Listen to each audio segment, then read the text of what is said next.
नमस्कार, मैं हूं Amod Shrivastava. Amazing thought, amazing message, amazing information की दिशा में आज एक कदम और आगे। आज के इस दो चिंतन का विषय है सद्गुणों का मोल और विद्या की शक्ति। आपको ये मेरा वीडियो अच्छा लगे तो लाइक करें, शेयर करें और लाल बटन दबाकर सब्सक्राइब अवश्य करें। साथ ही बेल आइकन दबाना बिल्कुल ना भूलें। आज के इस प्रथम चिंतन का विषय सद्गुणों के बिना सौंदर्य का कोई मोल ही नहीं है। जैसा कि स्पष्ट ही है कि सद्गुणों के बिना सौंदर्य का कोई मोल नहीं होता। यदि सुंदरता के साथ सद्गुण है तो वह हृदय का स्वर्ग है। दुर्गुणों के साथ वह आत्मा का नरक है। बाहरी स्थूल सुंदरता की आयु अल्पकालिक होती है, जबकि हृदय का सौंदर्य शाश्वत होता है। इस सच्चे सौंदर्य की खोज दर्पण में नहीं, प्रेम और दया से भरे हृदय में ही हो सकती है। अतः हमें सदैव सद्गुणों से युक्त सुंदरता का ही वर्ण करना चाहिए। मान लीजिए हमें किसी गहरी नदी को पार करना है। हमारे पास सुंदर रंग बिरंगे चित्रों से सुसज्जित मखमल के गद्दों से बिछी एक नाव है। उसमें सुख सुविधा के सभी साधन उपलब्ध हैं, परंतु उसकी तली में एक छेद भी है। दूसरी ओर एक नाव साधारण पटनों की बनी है। इस स्थिति में क्या हम इस साधारण नाव को छोड़कर सुंदर चित्रों और सुविधाजनक नौका में बैठेंगे? कभी नहीं, क्योंकि हम जानते हैं कि छेद वाली नौका भले ही कितनी भी सुंदर क्यों ना हो, वह बीच राह में ही पानी से भरकर डूब जाएगी और साथ में हमें भी डुबा जाएगी। इसके उलट दूसरी साधारण नाव हमें सुरक्षित नदी के पार ले जाएगी। ऐसे में हमारे लिए दूसरी नाव ही सच्चे सौंदर्य में समृद्ध मानी जाएगी, क्योंकि वह अपनी मूल कसौटी पर खरी उतरती है।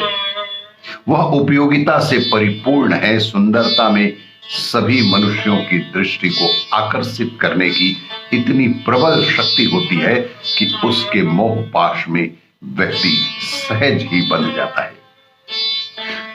स्थूल सुंदरता सर्वप्रथम व्यक्ति के नेत्रों को अपने वश में करती है, फिर उसके मन और मस्तिष्क पर अपना आधिपत्य स्थापित कर लेती है। लेकिन सद्गुणों के बिना सौंदर्य का कोई मोल ही नहीं है।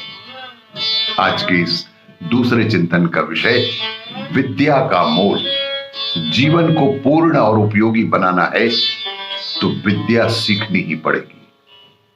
विद्या का अर्थ है जानना। प्रश्न है कि किसको जानना? इसका उत्तर है जिससे जीवन, समाज, धर्म, दर्शन और आत्मा परमात्मा को जाना जा सके। मानव जीवन का प्रमुख उद्देश्य मोक्ष जिससे हासिल हो, वह वेदों में विद्या कही गई है। सा विद्या या विमुक्तये, यानी विद्या वह है जिससे दुखों से छुटकारा मिल जाए। बुद्ध ने कहा है कि यह संसार दुखमय है। इस जन्म में ही यदि सही मायने में विद्या प्राप्त हो जाए तो उसके जीवन को सुखमय, शांतिमय और संतुलित बनाने में सहायता मिलती है।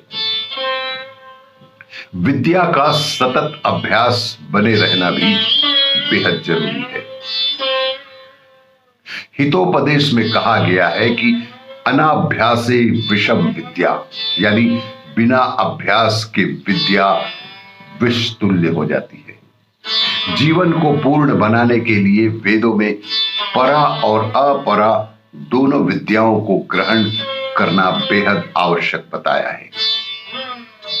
महान दार्शनिक चाणक्य कहते हैं, अविद्यम जीवनम शून्यम, यानी विद्या के बिना जीवन व्यर्थ है। जिस विद्या से पूर्णता प्राप्त हो वह जीवन विद्या कही जाती है। आमतौर पर शिक्षा को विद्या कहा जाता है, लेकिन शिक्षा दुखों से छुटकारा दिलाने का काम नहीं करती, बल्कि इससे योग्यता और प्रतिभा का विस्तार होता है। इससे भौतिक जीवन तो सुखमय हो जाता है, लेकिन अभौतिक जीवन के लिए इसमें कोई लाभ नहीं मिलता।